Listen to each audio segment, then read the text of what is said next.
നമുക്ക് ഈശോയെ നൽകുമ്പോൾ ഈശോയെ മുഴുവനായിട്ട് ഒരു മെഴുകുതിരി കത്തിച്ച് ജ്ഞാനസ്നാനത്തിൽ ഈശോ ഒരു 2 മെഴുകുതിരി ബ്രദർ കാണിച്ച ആ ഒരു മെഴുകുതിരി കത്തിച്ച് കാണിച്ച് ഒത്തിരിയേറെ മനസ്സിൽ പതിഞ്ഞ് നിൽക്കുന്നു. ഈശോ ജ്ഞാനസ്നാനത്തിലൂടെ പൂർണ്ണമായി ഈശോയെ നമുക്ക് പകർന്നു തരികയാണ്. ആ ത്രിത്വിക ദൈവം ജ്ഞാനസ്നാനത്തിൽ നമ്മുടെ ഉള്ളിൽ വന്ന് നമ്മളിൽ വസിക്കുന്നുവെന്നും ആ ജ്ഞാനസ്നാനത്തിൻ്റെ പെട്ടി, ആ ഗിഫ്റ്റ് ബോക്സ് നമ്മുടെ ഉള്ളിൽ ഇപ്പോഴും ഉണ്ട്. അതൊരു മുദ്ര ചെയ്യപ്പെട്ടതാണ്. ആ ക്രിസ്ത്യാനിക്ക് പിശാചിൻ്റെ പ്രവർത്തനങ്ങളെ ജീവിതത്തിൻ്റെ അന്ത്യനിമിഷം വരെ റെസിസ്റ്റ് ചെയ്യാൻ പറ്റുമെന്നും ഉള്ള കാര്യമായിട്ടുള്ളൊരു ബോധ്യം എനിക്ക് കിട്ടി. അത് പിശാച് എത്ര മാത്രം ഉയർന്നാലും അതൊരു ക്രീച്ചറാണെന്നും ഈശോ സൃഷ്ടാവ് ക്രിയേറ്ററാണെന്നും ആ ക്രിയേറ്ററിന് ആ പിശാചിനെ തകർക്കാനുള്ള ശക്തി ഉണ്ടെന്നും തിന്മയിൽ നിന്നു പോലും നന്മ ഉളവാക്കാൻ ഈശോയ്ക്ക് സാധിക്കുമെന്നും വ്യക്തമായി ബോധ്യം കിട്ടി. സഹനത്തിൽ അടിപതരാതെ ഈശോയ്ക്ക് വേണ്ടി പ്രവർത്തിക്കുവാൻ ഈശോയുടെ കത്തിച്ച ആ മെഴുകുതിരി നമ്മുടെ ഉള്ളിലുണ്ട്. ആ ഒരു പ്രകാശം നമുക്ക് വേണ്ടി ഈശോ ചൊരിഞ്ഞു തന്നിരിക്കുന്നു. നമ്മൾക്ക് ഈശോയുടെ ഒരു സാക്ഷിയായിട്ട് ജീവിതം മുഴുവൻ ലോകത്തിനു വേണ്ടി, പാപം ചെയ്യുന്നവർക്ക് വേണ്ടി, നമുക്ക് വേണ്ടി തന്നെ നമ്മുടെ വിശുദ്ധീകരണത്തിന് വേണ്ടി സമർപ്പിക്കാം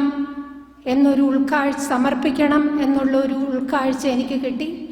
thank you brother, thank you Jesus, thank you Lord.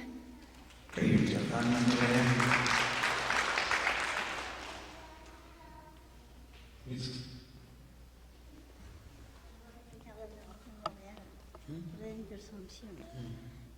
നമ്മുടെ ജന്മന പാപം ഉണ്ടായി ആദ്യമായി ചെയ്ത പാപം കൊണ്ട് നമ്മൾ എല്ലാവർക്കും ഉണ്ട്.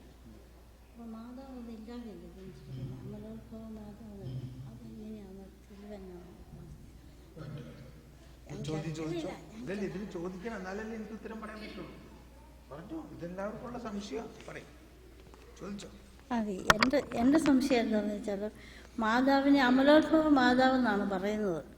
എല്ലാവരും ജന്മപാപം മൂലമാണ് ജനിക്കുന്നത്. അത് മാതാവിനെങ്ങനെ അതിൻ്റെ തെളിവെന്താണെന്ന് പറഞ്ഞാൽ.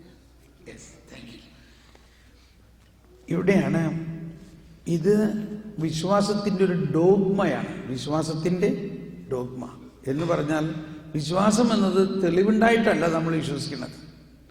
വിശ്വാസം എന്നത് എന്താ? കാണപ്പെടാത്തത് ഉണ്ട് എന്ന ബോധ്യമാണ്. ആ ഡോഗ്മയുടെ ഡെഫിനിഷൻ ഇതാണ്: മാതാവിൻ്റെ അമ്മയുടെ ഗർഭത്തിൽ വെച്ച് തന്നെ കർത്താവായ യേശുക്രിസ്തുവിൻ്റെ രക്ഷാകര ദൗത്യം കഴിഞ്ഞിട്ടു ലഭിച്ച കൃപ. ഇപ്പൊ ഇവിടെ മനസ്സിലാക്കേണ്ടത് കർത്താവ് ഇന്നലെയും ഇന്നും എന്നും ഒരാളാണ്. ദൈവത്തിൻ്റെ ശക്തിക്ക് നാളെ പ്രവർത്തിക്കുന്ന ശക്തിക്ക് ഇന്ന് പ്രവർത്തിക്കാം, ഇന്നലകളിലേക്ക് പോകാം. അപ്പോൾ മാതാവിൻ്റെ ഗർഭത്തിൽ യേശുവിന് ജന്മം കൊടുക്കാൻ പറ്റിയ മാതിരി ഉണ്ടാവുന്നതിന് വേണ്ടി മാതാവിൻ്റെ അമ്മയുടെ ഗർഭത്തിൽ വെച്ച് തന്നെ ഈ രക്ഷാകര കൃപാവരം സന്ദർശിച്ച് അവളിൽ ഉണ്ടായ ആ ജന്മപാപത്തെ അന്ന് മുറിച്ചു മാറ്റി. Praise the Lord. അങ്ങനെയാണ് മാതാവിൻ്റെ ഇമാക്കുലേറ്റ് കൺസെപ്ഷനെ കുറിച്ചുള്ള ഡോഗ്മ.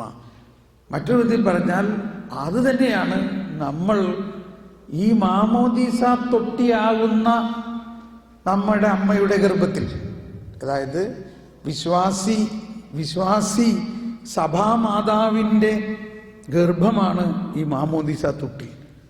സഭാമാതാവിൻ്റെ ഗർഭത്തിൽ നമ്മളുടെ ജന്മഭാവത്തെ കർത്താവായ യേശുക്രിസ്തുവിൻ്റെ പീഠാനുഭവത്തിൻ്റെയും സഹനത്തിൻ്റെയും ഉത്ഥാനത്തിൻ്റെ യോഗ്യതയിലൂടെ അത് മുറിച്ചു മാറ്റി നമ്മൾ പുതിയ സൃഷ്ടിയാകുന്നു. നമ്മളിലും ജന്മഭാവമില്ല അത് കഴിഞ്ഞിട്ട്. Praise the Lord. Good. Please ask questions.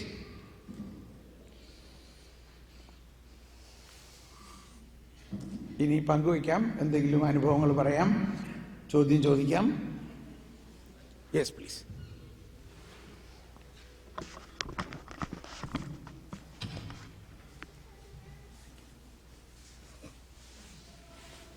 Thank you. Praise the Lord. Thank you.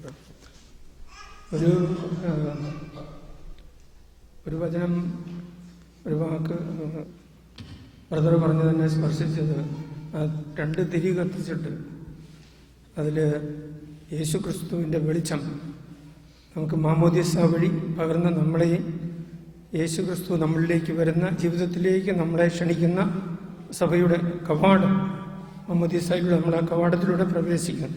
അതിൻ്റെ സിംബോളിക്കായിട്ട് അത് കാണിച്ചു തന്നപ്പോൾ എൻ്റെ മനസ്സിലേക്ക് വന്നത്, അവനെ ദർശിച്ചവർ, അവനെ കണ്ടവർ പ്രകാശിതരായി എന്ന വചനമാണ് പെട്ടെന്ന് ഹൃദയത്തിലേക്ക് കടന്നു വന്നത്.